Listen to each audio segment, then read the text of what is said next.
We have to look into this and really find out what answers we need and how we can resolve it, how we can tally our life. We can follow through. If we claim the Bible or claim Islamic, we have to follow through the Islamic procedure or what traditionally has been laid down to us. Sorry, excuse, but we are not even considering that. And so, as long as we are not considering that, we are bound to sort of realize that the God we worship will deny us of everything that we end up asking him. Because if you will not follow through, why should I follow or be there for you? That is logic. But somehow, we can also say, God, we are not following through, but at least we call upon you. We hold your name. We just don't follow through for this number of reasons. But we are at least better off than those who don't even believe in you at all. We at least believe in you, but we just don't follow what you tell us. So we are even better. And so if you are giving to those people who don't even believe in you, then you must even give more to us who even believe in you. But only thing that we lack is we are not able to fulfill what your wishes are. And not just fulfilling what you're not able to fulfill what your wishes are, but somehow we even do the opposite. We are doing the opposite. We are replacing our own ways with what you teach us. I mean, present yourself honestly as what you know how to the living God, Jehovah, and see what the outcome might be. Maybe you get results, maybe not. I don't know. But I build that the results is already there. We see it before us. If those who don't believe are reaching out and getting what they want, then you must also reach out and get use your manly strength to get whatever you need to get without looking back or regretting in any sense. I realize that the man has been made in such a way that your potential ability can achieve and get things.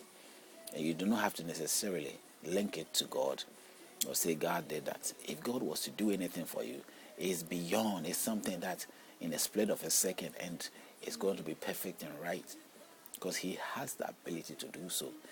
The conflict of right God and the wrong God is the issue we are having here. But I say we can develop it better. We can see right. We can get things right. If only we are willing to look into this book carefully. We are willing to think things through. Then we will not be caught into any situation that we cannot deal with. If you go on to Moses, he said Moses returns to Egypt. Moses had to pursue the will of God and what God told him. He has got his information. He has got his weapons, the things that is necessary to go along to prove to them that Jehovah has sent me. Especially he has to prove to the Jewish people. Then he has to prove to the Egyptians who does not care or give a damn about the Jewish God or any other God. They have their own way of doing things, And we know the Egyptians were people who were civilization was there. They have so many things that that probably the Jews didn't have. And so Moses had to follow the words and repeat God and say, God says, let my people go. The Pharaoh won't listen. According to some of the story, as you go through, it says Pharaoh heart of difficulty was hardened by God himself. God hardened the heart of Pharaoh to make Pharaoh refuse Moses, the man that he has sent. He already also told Moses that is what will happen. So Moses was aware of the refusal. But sometimes too, Moses became fed up. Why would God want them out and yet causes the man to be unable to accept the offer that he had to refuse? I don't know how it worked, but he did that. And Pharaoh kept refusing. Pharaoh becoming stubborn because he was implanting into Pharaoh's mind some ideas of Pharaoh to think that no matter what Moses do, the people won't go. And it worked somehow. It's working on Pharaoh. Then Pharaoh was just caught in between there. What can he do? Nothing. And you know what happens now? God straight ahead. God straight ahead had to, end up letting them get loose through as he softened the heart of Pharaoh in some way. But the real lessons here is that the real lesson here we are having here is that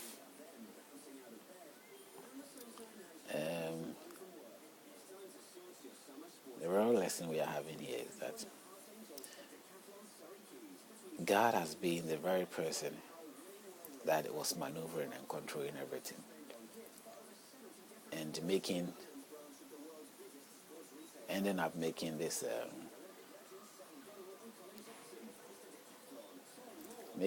poor little this king fall into all this delusion and confusion and refusing the people. So God himself was refusing the people, because if God wanted the Jewish people to go, he would let them to go. This is to prove that he had the upper hand to let them go, and he had the upper hand to not let them even live in Egypt, and them ended up living and suffering like that. He wanted them to suffer. He put them into that suffering state for whatever reason. I don't know.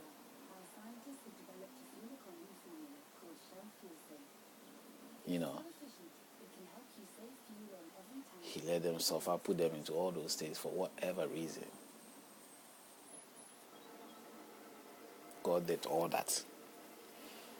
And so to me in the storyline, it's something that by thinking of it, I realize that whoever is writing this book is making it suit certain line of presentation. Okay, he's making the book suit certain line of presentation, and he's not finding a way to get it work out, because is it really God that is giving the message? Then God is trying to let it suit certain things to make it understandable. Because if you go to where Cain had to end up marrying outside of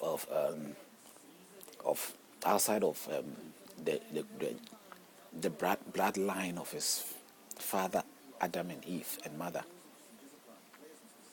the storyline was trying to pitch in, and they get caught right there. They are being caught right there. Whoever is presenting the story wanted somehow to let the idea know that, hey, it's not from the bloodline. Cain went out and Cain saw somebody there and married there. So that the idea of somebody thinking that they were thinking that Cain had to marry his own sister will not be encouraged in society.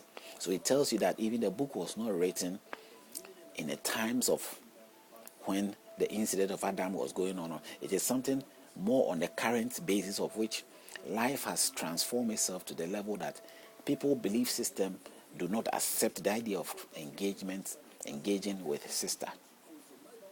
So whoever is translating is going along the line of the modern day lifestyle of what is acceptable, but he cannot he cannot find any approach of the story to be in a such approach where he could fix it in there to sort of join in the line of what will not bring about any suspicion, that it will suit the way things had to be in the view of God.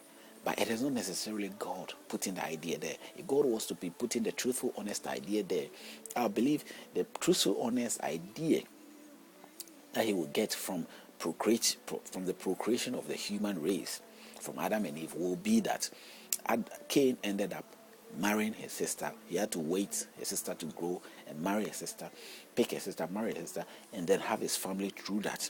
And then Cain has his own family. Then they gave birth to another boy called Seth, and Seth also had to pick a sister and have his family through there, and that would have been more following line. If God is the one presenting the story, I see no other option of his presentation than this.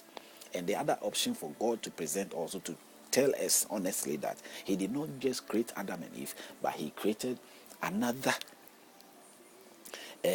male and females somewhere, and they instantly maybe were refusing God, or did not believe God in some way, or did not accept God as Adam and Eve did, and God did not continue with them, and they have their families, and so that is one of those people is where Cain had to go and take his wife, But if that is not in the line, nothing of that nature, but all of a sudden some group of people appear somewhere and Cain had to marry from them, where did they appear from? So whoever is writing the story